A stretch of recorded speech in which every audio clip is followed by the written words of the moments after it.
Good morning, guys. Video for you this morning. I wanted to hook you up with a fantastic practitioner who hails all the way from Massachusetts, but is practicing here in New Zealand, Dr. Sam Shay. He's specialising around addiction, and it's such an interesting topic. He's got some really interesting stuff to share, so I thought it would be of real interest to you. Here's a little interview, Sam, great to have you with us. Thanks so much for taking some time this morning. I really appreciate it. Why don't you tell all of us a little bit more about what you do and your background? Sure. Thank you, Louise.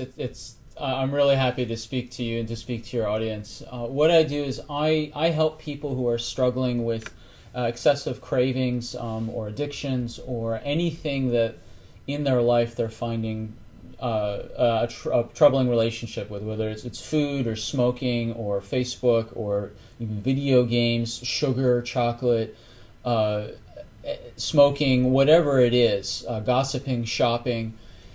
I help people who struggle with these things find freedom so they can then have the life they want and live the life they choose instead of feeling like they're victims of their own mind and of their own vices. So I got into this from my background because I was a former video game addict and a former sugar addict, and right now I'm now reaching out to help people not only with those things, but because the cycle of addiction is identical for what I found everyone. It's just the vices differ in certain respects.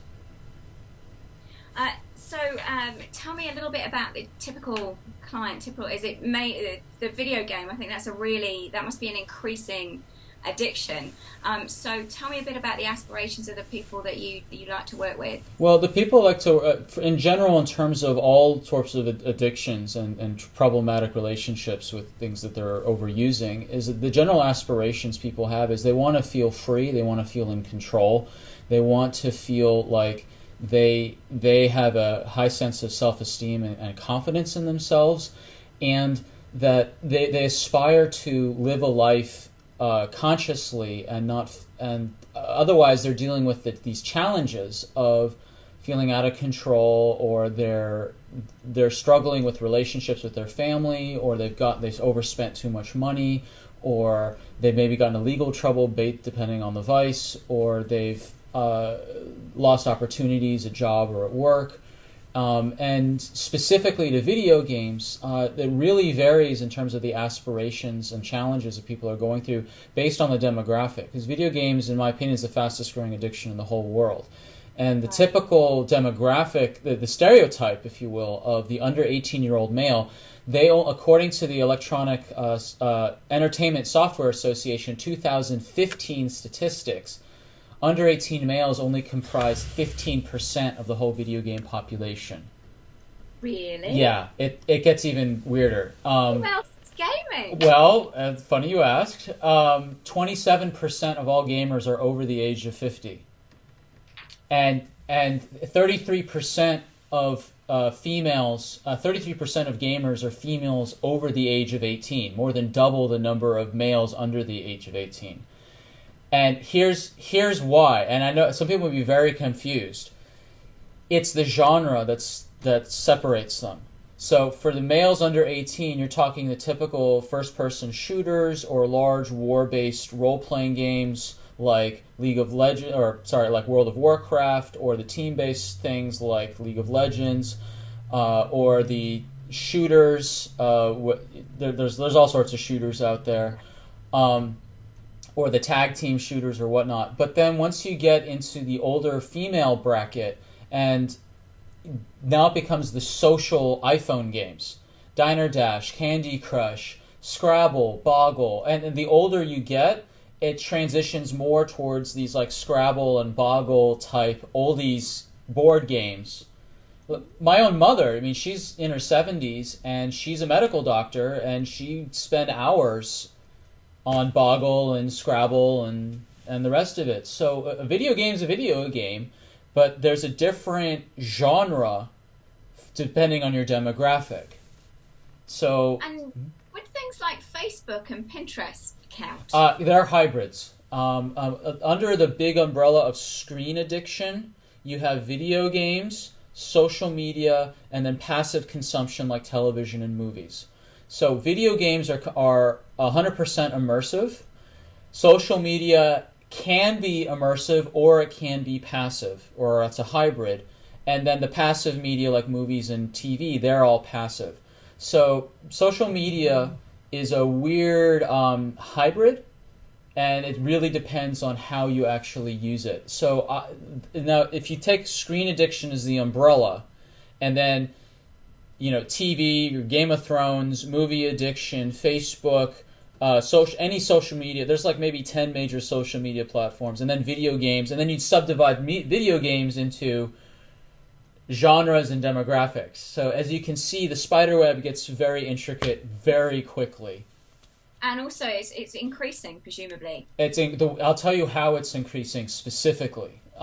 3 billion with a B people are coming online in the next 3 to 5 years, mostly through smartphone technology. And now you have this race between Facebook and Google and other major players to try to wire the world, whether it's through floating balloon technology or satellites or whatever it is, because whoever wires first wins.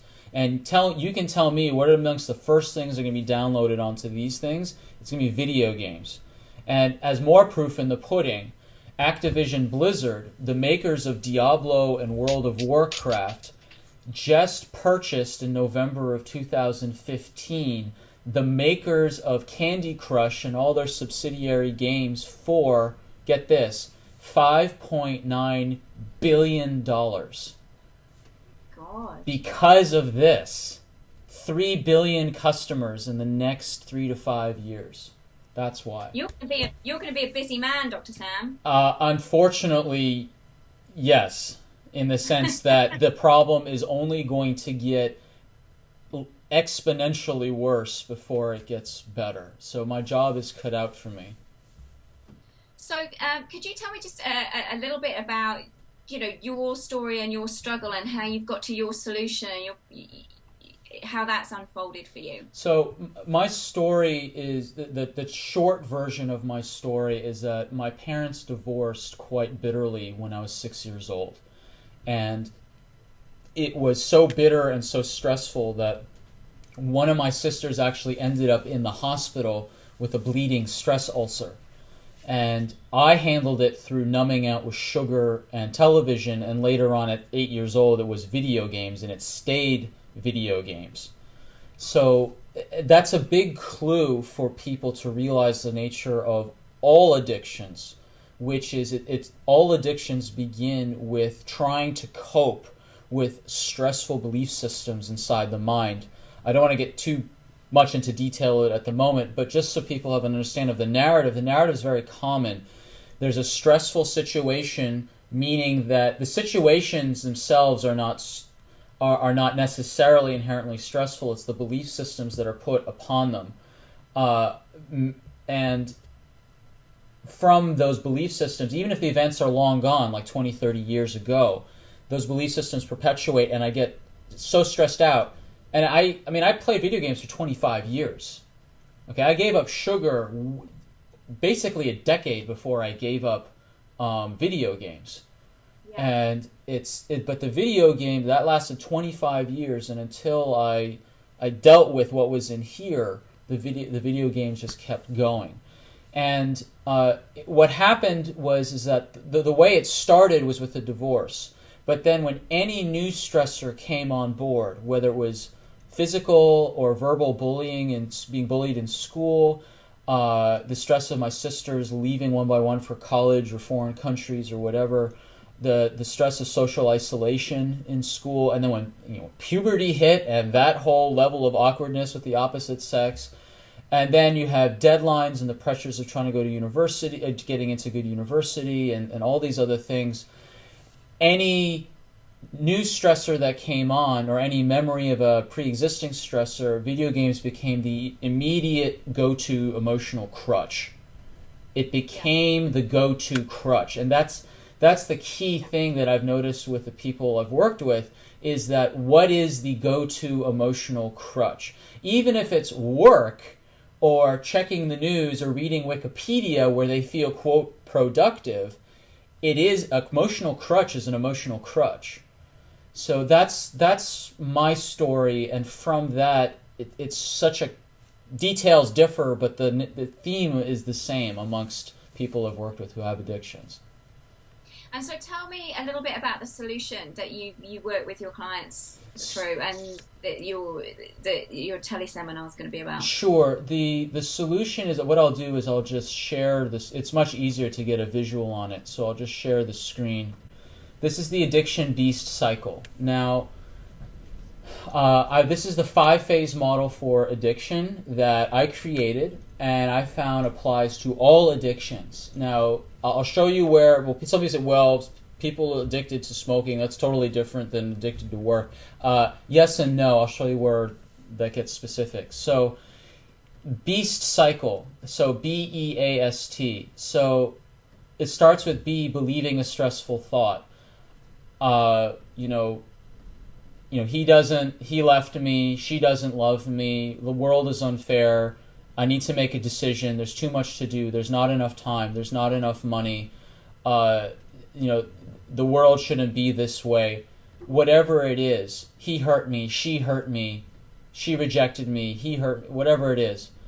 I believe a stressful thought, which then creates an E, an emotional physical response. Stress, anxiety, fear, rage, anger, grief, tension, butterflies, pain, nervousness, twitching, grinding of the teeth, whatever the emotional physical response is. Then it leads to A, anesthetizing or numbing out using a vice. And this is where the vices vary. TV, gossiping, shopping, video games, food, sugar, chocolate, smoking, drugs, whatever it is. And then it leads to S, smolder in the consequence. And smolder, and I realize this is the U.S. spelling of smolder. Smolder stands for a 7-letter acronym for the types of consequences that the categories are the same, but the extent of the damage and the extent of the consequences vary wildly based on the vice. So someone who is a video game addict has a very different set of consequences than someone who's a sugar addict, which is different from a workaholic, which is different from anything else. So smolder, S stands for societal consequences, M stands for monetary consequences, O stands for occupational, L stands for legal consequences, D stands for domestic consequences, E stands for energy/health consequences, and R stands for relationship consequences. So for food addiction, you've got societally, if people are putting on extra weight, we live in a society at this point in time where there are societal consequences to people who are overweight. They're judged, statistically they earn less. There's societal consequences at this time and age. Monetarily, spending a lot of money on junk food and eventually health bills and the consequences of eating lots of sugar and other junk food. Occupationally or educationally, there are statistical realities to food addiction in the workforce. Legally, there's no real legal consequences for food addiction. Domestically, like the house can be a bit of like constantly reaching for sugar here and there. It can be a bit challenging and chaotic, especially if someone likes to keep sweets around but you have challenges with sugar. Energy/health, there's lots of health consequences to food and sugar addiction. And relationships, there can be lots of consequences to people suffering with addictions, whether it's to food or something else. So then we've gone through these 4 phases: believing in a stressful thought, emotional physical response, anesthetizing or numbing out using a vice, smolder in the consequences, and then we've got T, terrible or stressful thoughts that follow the smolder. Now, these terrible thoughts differ than the original stressful thoughts that started the cycle. These terrible thoughts are like, I'm worthless, I have no willpower, what did I just do? I just lost all this money, I just lost this job opportunity, I'm a terrible person, I'm weak. And then if, this is the key, this is where it becomes a cycle, if we believe these new terrible thoughts, then we feel bad, want to numb out, have consequences, which we have terrible thoughts about. If we believe them and we feel bad, want to numb out, and the cycle goes on and on and on and on. And that is the addiction beast cycle. It explains every phase of addiction, and I find it's the most useful model out there today because it encompasses all the major facets. And more importantly, there are solutions to it. So the solutions are, they all have R's. So to deal with the stressful belief systems, we resolve the stressful beliefs, the root of addiction. I mean, you do a lot of this with your work, dealing with the root causes, the root emotional stressful beliefs. Then to deal with the emotional physical response, we rebuild, keyword is resilience. We rebuild and rebalance the adrenal glands, the brain, the body, the biochemistry with a holistic logical framework. And the framework that I use, that I created, is called the 10 Points of Wellness, which is a topic for a whole other discussion. It's a really big topic, but basically looking at how do we structurally frame wellness in a logical, learnable framework. We look at the brain, we look at bowels, we look at the physical body, we look at BURST, which stands for burst exercise, we look at toxic biotoxins, we look at nutrition, we look at breakfast and all morning routines and rhythms of eating. We look at categories of stressors, whether it's financial stress or spiritual stress or emotional stress. Bugs is your relationship with all things microscopic, from your gut flora to is there mold in the house. And lastly, bedtime, which is are you sleeping? So this is the 10 pillars of wellness that I walk people through to rebuild their resilience. And adrenals fit in here, right, with brain because of the HPA, hypothalamic pituitary adrenal axis. This is the hormone neurological system right in the middle.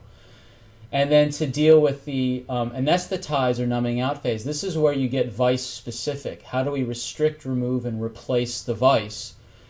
Smoking, the strategies for smoking, they're very different than video games because to restrict and remove video games is almost impossible nowadays, not totally, because of Wi-Fi. Right. And everyone is now a dealer because they have hotspots and whatnot, and now you've got video game cafes. I mean, when I was back in 1996, when my sister performed a modemectomy to remove the modem, this was a dial-up modem, there was no Ethernet, there was no Wi-Fi. I was out. I was cut off, and I was playing online games back in the 90s, early 90s. And so you did cold turkey? No, I had the non-online games on my computer and on the console. So I still had Civilization, the card games, Minesweeper, and my Sega Genesis and Sega Master System and other stuff that weren't linked to the internet as most consoles are today. So, like I said, you can restrict it. Restricting and removing video games, that's like a massive discussion that's going to be reserved for another program because it's so complex right now. And then you add in social media to this mess and it gets quite messy. But it is possible. And then smolder, the key here is to reverse the damage and make amends, not only to yourself but to the people around you. Societally, monetarily, occupationally, legally, domestically, energy and health-wise, and relationships. And again, this is very, very individual because the extent of the damage varies wildly, not only between the vices, but between the individual's use of said vice. Like a binge drinker has a very different set of damage to a constant raging alcoholic all the time. Yeah.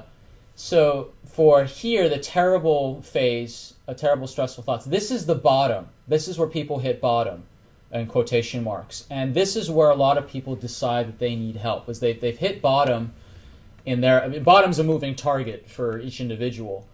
And they decide that I need to stop this. I need to stop this addiction, stop the damage.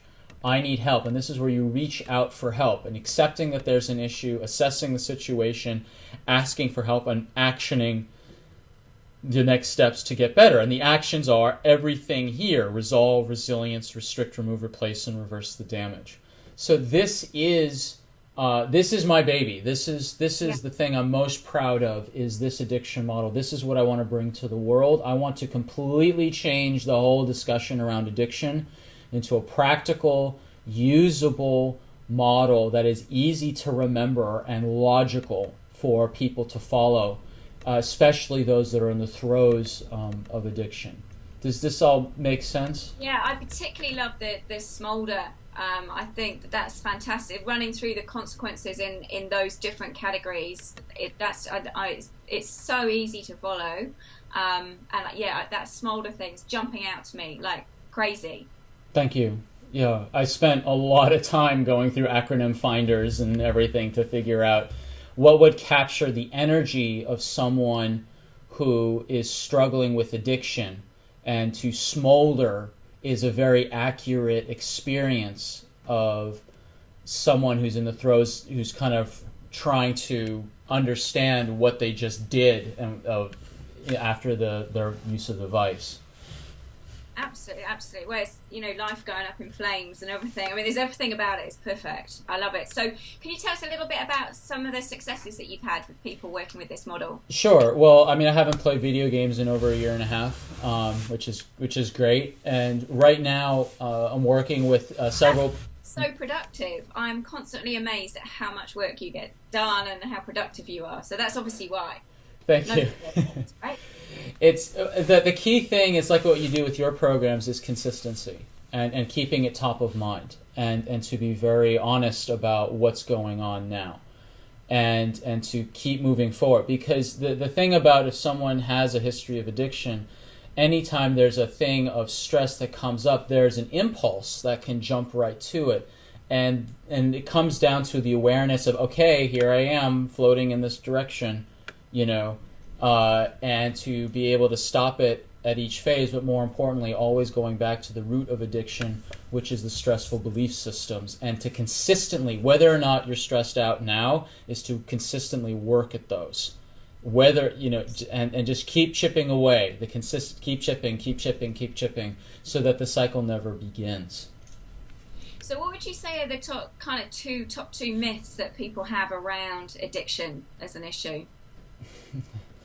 The biggest myth is that people don't believe they have a problem. Right. That's the big number one, is that a lot of people say, I'm fine. Or, talking about video game addiction. I rented a booth at the Women's Lifestyle Expo back in 2014, and I had the best booth in the whole place with 5,000 women in here in Waikato. And I was, help your child's video game addiction. I mean, big banners, and I had I had everything set up. Okay, take a guess how many of the 5,000 women came up to my booth to ask for help about their son. I don't know. So was it a whole load of women asking you for help doing that? No. I was focusing on their child stuff. So I thought I had a small army of women come up concerned about their kid. Guess how many came up out of the 5,000? I don't know. Tell me. 3. Really? 3. So that's other people aren't perceiving it's a problem. Here's what happened. When I actually went out and started to talk, so these other 4,997, they read the banner and did this and walked the other way quickly. And then when I actually went up and tried to engage them, the responses I got were, he's fine. He'll grow out of it. He's fine. It's not hurting him. And I wrote an article about this whole experience on my blog, and it was entitled "The 5 Ways Video Games Are Used as Parenting Tools: How They Work and How They Backfire." And the 5 main reasons parents are quite complicit in video game use is that it's a cheap babysitter. Yeah. It's an instant pause. For 45 minutes, here's the game. It's an instant form of punishment. If you take it away, it's an instant form of reward. And it's a lesser evil. It's not, if they're video gaming, the parents know where they are. They're not getting into risky behavior, gang activity, drugs, alcohol. I mean, that's the justification. It's a lesser evil. And I'm not knocking those valid reasons. I just point, it's a long article. I really took the time. It's like 4,500 words. Well, send the link and I'll so I can... Sure. It's because this incident really rocked my world at the expo. Seeing just the denial, and the aggressively so, by the parents.